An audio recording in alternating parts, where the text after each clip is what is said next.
Mhm. So good morning and welcome to our Sunday service for the Center for Spiritual Living Space Coast. My name is Reverend Dr. Ron Fox, and I welcome everybody watching this. And if there's somebody watching who's never been to a Center for Spiritual Living before, we believe there's one God, many paths to that God, and we're here to love, honor, and support you, no matter what your divine path is. And the Center for Spiritual Living Space Coast is a safe haven for people of all beliefs and lifestyles, whoever you are and wherever you find yourself on your journey of faith, you're welcome here. And we're going to begin our service this morning with my wife, Becky, who's a practitioner emeritus, opening us with a prayer. And then our congregant, Carol Gabika, is going to do a reading for us. And so from this place of gratitude and thanksgiving and love, I recognize this one infinite power, this infinite love that is always surrounding each and every one of us. It's here where we each know our oneness in divine spirit. I'm knowing this loving presence that is the very essence of who and what I am. I'm knowing this for each person here this morning and who will watch this video later on, that each one of us is one with one another. And so as we open up our hearts and our minds, releasing all this morning's activities to be here in this moment, expressing this divine energy of love, let us remember that as we move into this Memorial Weekend, that we honor all of those brave men and women in military who gave their lives for our freedom. We bless each and every one of them in spirit. And as we continue on, knowing that this freedom can sometimes be tenuous, we can each remember that in our minds and our hearts, that we always can express and feel and embrace this freedom of expression, this freedom of love, this freedom and birthright to be who we are. I give thanks. I give thanks for being born in this country and all that it offers. I give thanks for this center, the Center for Spiritual Living Space Coast, for each person who takes part in this center, to be a member of it, to share its philosophy and its love for one another, to give each other this support as a community. I give thanks for Reverend Dr. Ron for his direction, for his guidance, for his wisdom, for his knowledge, and all that he does for all of us and for this center, and for his messages, knowing that as we allow ourselves to just be in the emptiness, the nothingness, as we listen to his message, to deepen our awareness as we follow the message. We know that our hearts grows, our minds and awareness grow. And so for all of this, I'm so thankful, so grateful for knowing this for each one of us. And so I release it and just know that it is done. And so it is.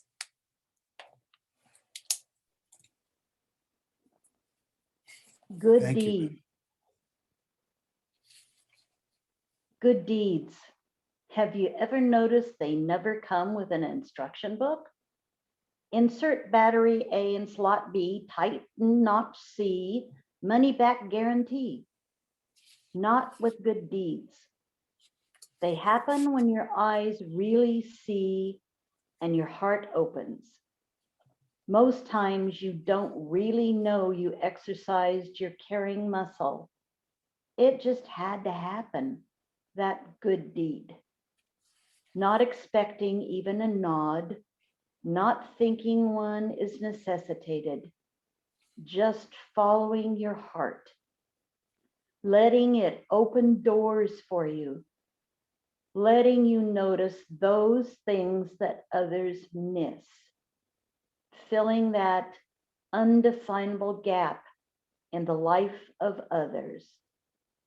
Good deed, or just celebrating life shared, holding the needs, dreams, and wishes of others in the same esteem you hold your own. Good deeds, are there really such things? Or is it truly just living with an open heart, guided by God, guided by caring, holding a hand, hugging a shoulder, lifting a burden, carrying a weight too heavy but unseen? Good deeds, sharing the journey we call life.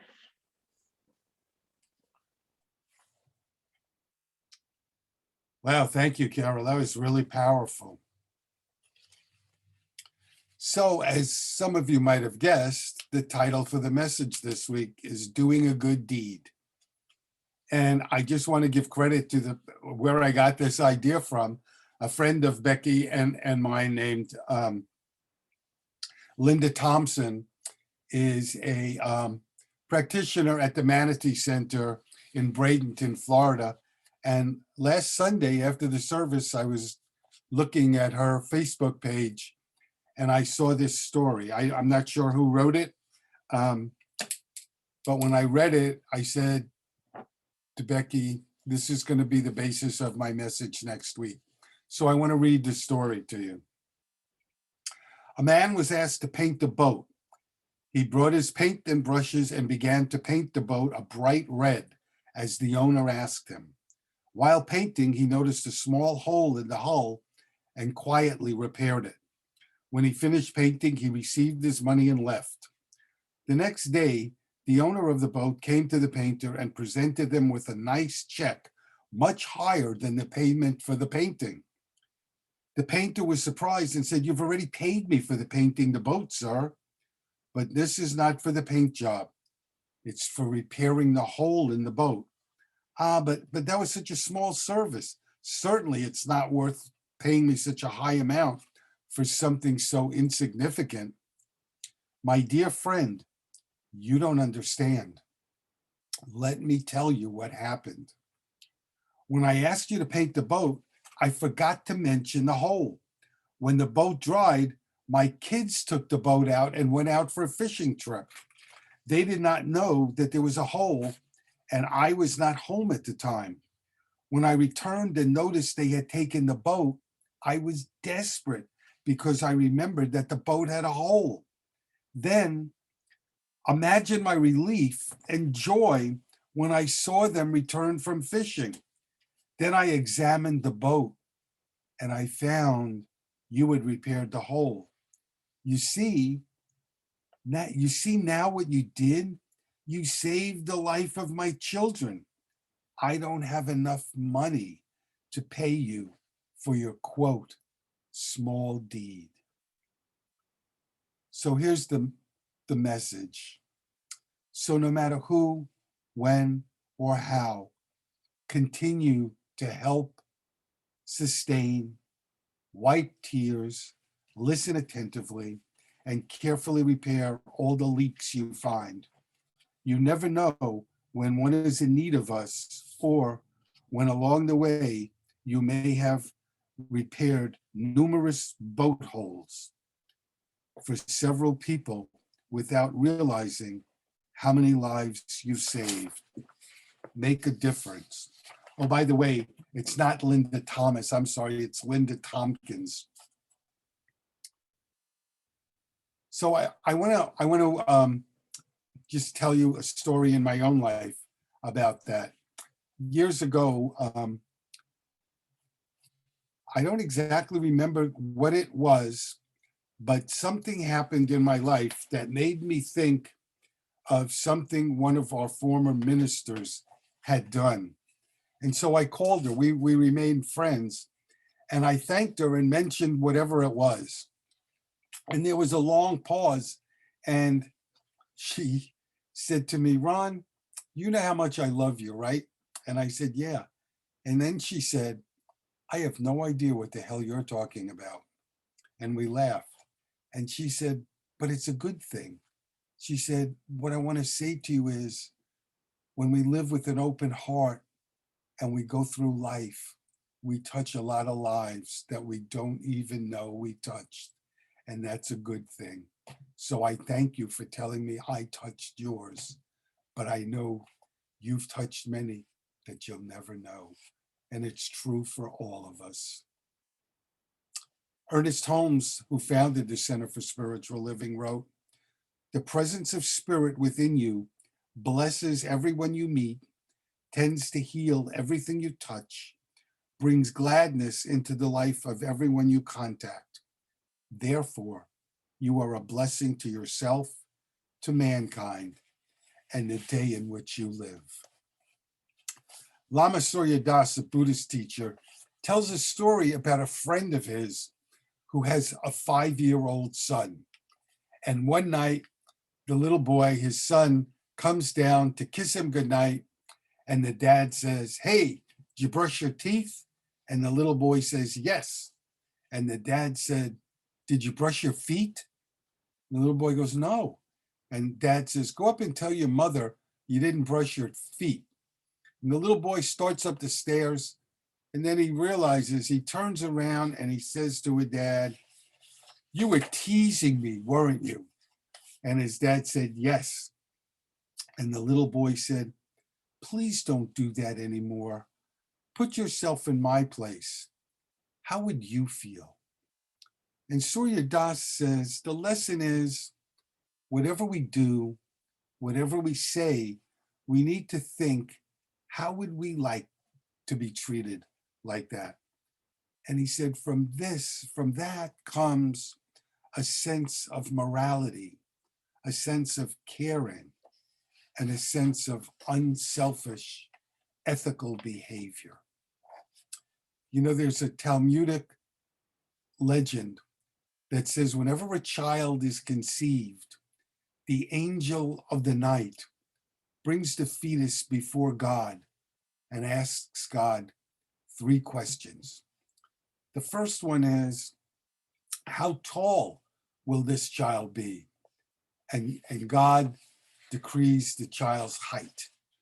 And the next question is, will this child be smart or not smart?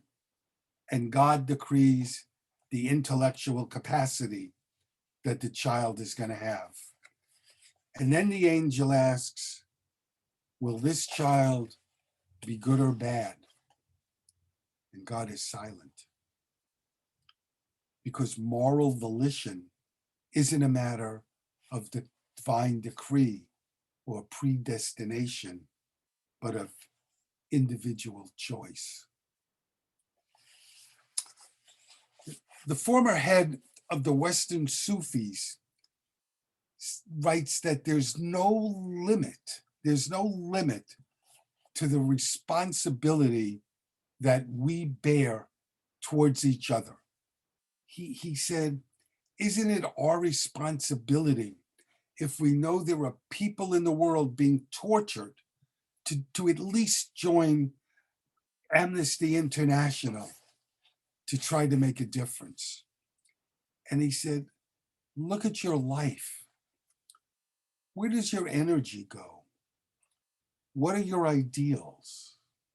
Are you living them? What are the values for which you stand? And he goes on and asks, what are the things in life that I value? Ask yourself, what are the things in life I value? What do I want to achieve in life? And he said, one of the things that we need to do is to rise above our own self-interests. And it reminded me when I was in the school of ministry, you do anything to get an opportunity to speak, so you can practice your technique.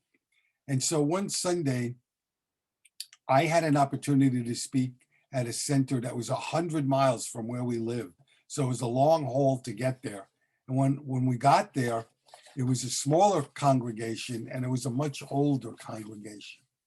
And when I started to speak, there was no energy coming from them.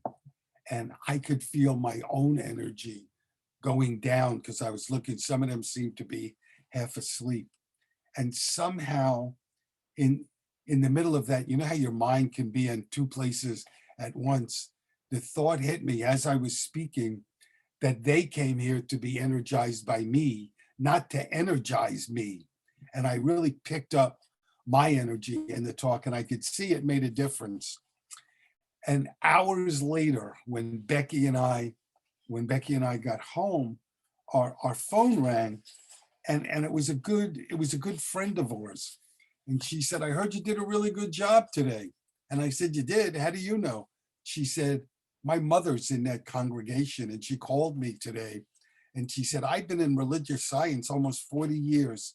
And that was the best talk I ever heard. And it was all because I was willing to do what the head of the Sufi said, rise above my own self-pity and my own self-interest and be there for somebody else. Imagine this conversation. Your task is to build a better world, said God. And I answered, but how? I'm so small, and the world is such a large place, and it's so complicated. There's nothing I can do. But God, in his great wisdom, said, just build a better you. When we serve and when we do good deeds, we build a better us. A fellow named John Bunyan wrote, you've not lived today until you've done something for somebody who can never repay you.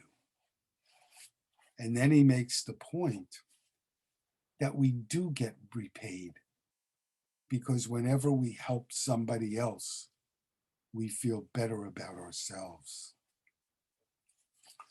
Ram Dass and Paul Gorman wrote a book titled, How Can I Help?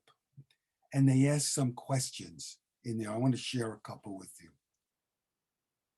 What do I hold to be the truth of my life? What do I have to give? What am I called to give? Who am I? And where is God in all of this? You know, they write that we can help by all that we do, but at the deepest level, we help by who we are. And they wrote, we work on ourselves then in order to help others, and we help others as a vehicle for working on ourselves. Piero Ferrucci, the Italian psychologist, writes in one of his books, he writes a story about an old lady who stopped eating. She was just kind of hanging on, waiting to die. And he had an aunt named Melina. And Melina worked at the nursing home where this lady was. And Melina spoke to her one day, and the lady said to her, you know, my sons and daughters are too busy to take care of me. And no one comes to see me anymore. Ferrucci said, so she didn't have an illness, but she was waiting to die. And Melina said, how would you like some ice cream? And she took it, and it worked. See, the lady didn't need food. She needed care, and she needed attention. just what we all need, like just like we need oxygen. And what brought her color back wasn't the food necessarily, it was an act of kindness. And Ferrucci goes on, he says, we live in a world that's filled with violence and filled with terrorism. Yet we go on because we're kind to one another. He said, tomorrow, no newspaper is going to write a story about a mother who read a bedtime story to her child, or about a father who made breakfast for his children, or about somebody who listened, or a friend who cheered us up. He said, many of us are kind without even knowing it. We just do it because it's right. I read a fact today that this week that I'd never seen before. And the fact is, they've done research at universities, and the research shows that kindness is the most important predictor of satisfaction and stability in a marriage. You know, so many of us find it difficult to let people help, to let people love us. And the truth is, when we allow somebody to help us, it's a gift. It's a gift for us, but it's a gift for them too. You know, we all have different ways of being loved. Some people like quality time. Some people like a gift. Some people like physical touch. And accepting help doesn't mean that we're weak or that we're lacking. It's allowing somebody else to show that they care, that they appreciate us, and that they treasure us. So I want to give you a couple of examples from my own life, which I might have shared before, but I don't even remember how many years ago now. I had my right hand operated on, and my right hand was in a plastic cast that I could take on and off, but it needed to be tied in a couple of places, and the ties were constantly coming loose. And so Becky would have to tie them. And I felt so awkward about it, you know, that I'd have to go to her and say, hey, could you tie this again? Could you mind doing it? And one of the times that she was tying it, we were both standing up, and I'm a little taller than she is. And I looked down and I saw her face as she was doing the tying. And she had this beautiful look on her face, this smile. And I realized that she loved helping me, that it just wasn't me. I was getting a gift, but she was getting the gift of showing me how much she loved them. And it had a huge impact on me. In fact, I think the next week I wrote a talk about learning how to accept love and help from somebody. And just one other instance, around that same time, I had this cast on. We went out to dinner at Ruby Tuesdays. And for those of you that know that restaurant, they have a great salad bar. Well, we got to the salad bar and I couldn't help myself because this hand was in that cast. And so Becky took the plate and I would say, please put some of this and this, and she helped me. And then when we sat down and our food came, I realized I had ordered without thinking. I ordered a steak, which I also couldn't cut. And so she said, switch seats with me. So we switched seats in the booth. And she sat there and she cut my steak. And then we switched back again. And partway through the meal, another couple came over to our table. And they were an older couple. And the woman said to me, we've been watching you and we saw what happened on the salad line and we saw what happened with your steak. And I just hope, she turned to me and she said, I just hope you know how much this woman loves you. You know, there are lots of really easy, simple ways we can be kind to one another. We can give somebody our undivided attention. We can say a kind word to a stranger in the supermarket, or give them a smile. And we can just set the intention to treat everybody with kindness on a particular day. So try something with me. If you're comfortable, just, I'm going to do some for 30 seconds. Close your eyes and think about a time somebody was kind to you. And then think about a time you were kind to somebody.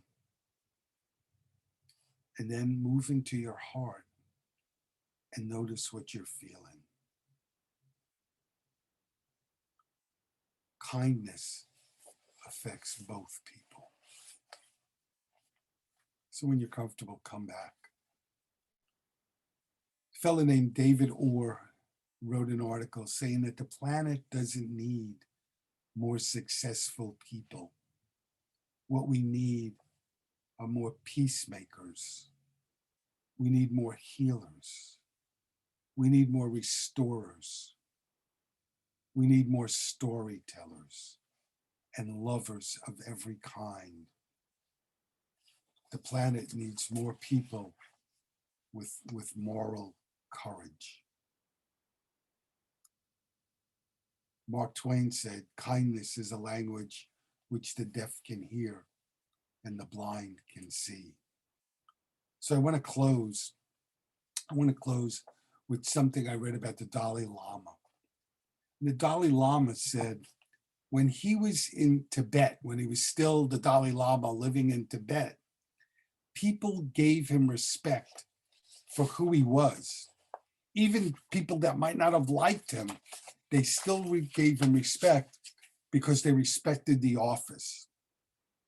And he said, that wouldn't have been enough when he lost his country. He said, but there's another source of how we can relate to people. And let me close by reading to you what he said.